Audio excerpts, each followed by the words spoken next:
It's a short week. Both these teams want to run the football, and both these teams have pretty solid offenses, or excuse me, defenses, I should say. But when it comes to the spread, there is a trend that I think that it's worth mentioning. The Broncos, when they're favorites, that's when you play them. They're a perfect, I think 6-0 against the number when they're favorites, but when they're underdogs.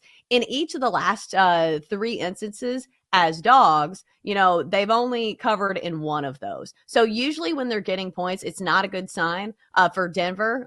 The one time that they covered, though, was against a divisional foe, and that was against the Chiefs. So it should be noted that this is a divisional game, but the spread is under a field goal. I think I would trust the Chargers a little bit more because I do think that most of the time Sean Payton can outcoach a lot of the opponents in the NFL. I don't think it's going to be the case going against Jim Harbaugh. And plus, I think the quarterback play is a little bit better for the Chargers. I think I trust Justin Herbert a touch more than I do Bo Nix. I think Bo Nix will probably have a better game in this one. I don't expect him to throw 3 picks, but I just feel like this game looks like it's going to be a Chargers win for me. So if I had to pick a side, it would be that one. I don't feel super strongly about it, though. Kate, do you have an inkling on who wins this game? Yeah, I like the Chargers in this one too. I've been reading a lot this week just about quotes from Chargers players talking about how much they need to respond this week, and this is going to be a big test week for where their organization is at and the type of players they have in that locker room. It's a huge week for Jim Harbaugh because this is arguably last week against the Bucs, like one of their worst beats of the season. They just got absolutely run over by Tampa Bay last week. So how do they respond? In years past under Brandon Staley, I would say maybe this team folds this week. Maybe they can't get it back on track, but I think Jim Harbaugh is a different type of coach. He's built a different culture there already, but this is a big culture test for this team and these players. And so I'd back the Chargers, especially now you're getting under 3 minus 2.5. I think that's a decent price. We'll know a lot, very early in the game on how healthy Justin Herbert is. He's been dealing with that high ankle sprain. So depending on how well he can move around. The only issue with the Chargers is like their run game is so non-existent right now with J.K. Dobbins out. Like Gus Edwards has done absolutely nothing. But getting Ladd McConkey back last week, he didn't have a monster game by any means, but he's certainly their best offensive weapon, and I think that's big to have him back. So I would back the Chargers here. I like the minus 2.5. I like the under. It's a low-scoring Charger game for me in this one, Chelsa. Yeah, I think so as well. And what stinks is that when we have low scoring affairs, normally it's not a game that I love props in because it just feels like you come to a roadblock at every single prop because you say to yourself, okay, the Chargers run game is a little lacking right now. So maybe you look at something with Justin Herbert, maybe one of the receivers. But also, the Broncos have a really good secondary, led, of course, by Pat Surtain, one of the best corners in the league that's going to have pretty good coverage on whoever you're probably thinking of playing, whether it's, Ladd McConkey or whoever on the Chargers. And then you look at the Broncos, and normally it's Cortland Sutton for me as somebody who you can trust. But last week was an abysmal effort, from Cortland Sutton. And maybe effort's the wrong word because he did get the targets. And I'm not saying it's a motivation thing. I'm just saying he did not have a good week as somebody who bet on his prop last week. Maybe you look at field goals in this one. Like I'm looking up them right now, but Kate, from a prop standpoint, was there anything that you found that's worth playing? So I do like Cortland Sutton this week, but his longest reception over, and I'm trying to look up right now where that's sitting at the moment.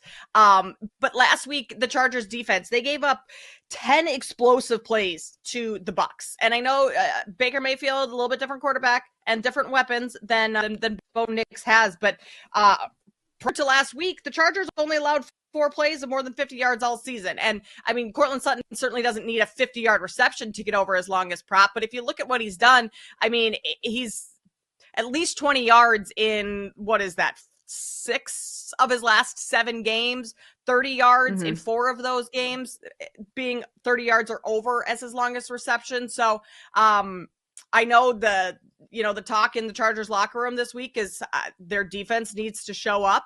But I just think that Cortland Sutton is going to get at least one deep shot. And yeah, you threw that in the chat. Thank for his longest reception. I think that is worth a look there. And then, I mean, there's a lot of other Chargers players that you can target for props outside of Ladd McConkey, because like you mentioned, Patrick Surtain is one of the best shutdown corners in the league. Chargers running back, I'm going to butcher this name. Kamani Vidal? I don't know who this player is. I think it's like Vidal Sassoon, is it not? Oh, I don't know who Vidal Sassoon. You never heard of Vidal Sassoon, the hair company? No. Oh, darn. Yeah.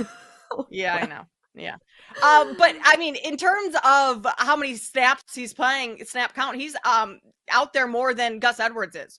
And he's getting plenty of looks. So I think the majority of the public would be like, okay, Gus Edwards, he's the backup for J.K. Dobbins, but Vidal might be of some value there. Maybe an anytime touchdown there. Also with Will Dissly out, Stone Smart, the Chargers backup tight end. I think he's worth a look there, especially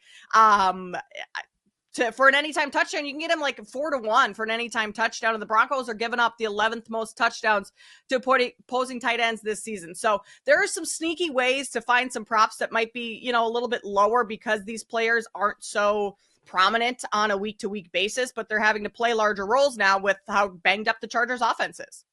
Yeah, it should be noted that we have seen this matchup before this season. I know it's not going to go exactly the same, especially because J.K. Dobbins is going to be out for this one. Last time around, the Chargers won on the road 23-16 over the Broncos, and J.K. Dobbins had 96-yard rush, 6 yards on the ground, and a touchdown. So that's a big hole to fill. So it's tough to kind of see the trickle down effect. I think the one that I kind of noticed from like the box score of the last time around, Bo Nix carried it 6 times for 61 yards on the ground. Ooh. So maybe you look at Bo Nix to go over his rushing prop. I feel like this is maybe a solid one because somebody who's been trying to run the ball a bit more had 23 yards last week against Indianapolis. Maybe this is the way you play it for, a game where Bo Nix was kind of struggling through the air last game. Maybe he's trying to, get first downs the other way. So maybe that's something to look at. I think his rushing prop's pretty high, though. I think it's 19.5. But you could look at kicker props. It should be noted last time around, nobody got theirs. Only a couple field goals, at least when it came to Will Lutz. I don't know. This game doesn't jump off the page to me. I think I'll just I'll just play the under in this one and hope for the best. Kate, are you playing anything else in this game? I'm going to play the under. I'm going to play the Cortland Sutton longest reception, and that might be it. I'm with you. There isn't a ton that I love, and there are plenty of other games this weekend. I mean, we have Saturday games. We've got a full slate Sunday, so you don't need to bet everything, people. You can save your money, put it on something else. I think that might be the way to go this week.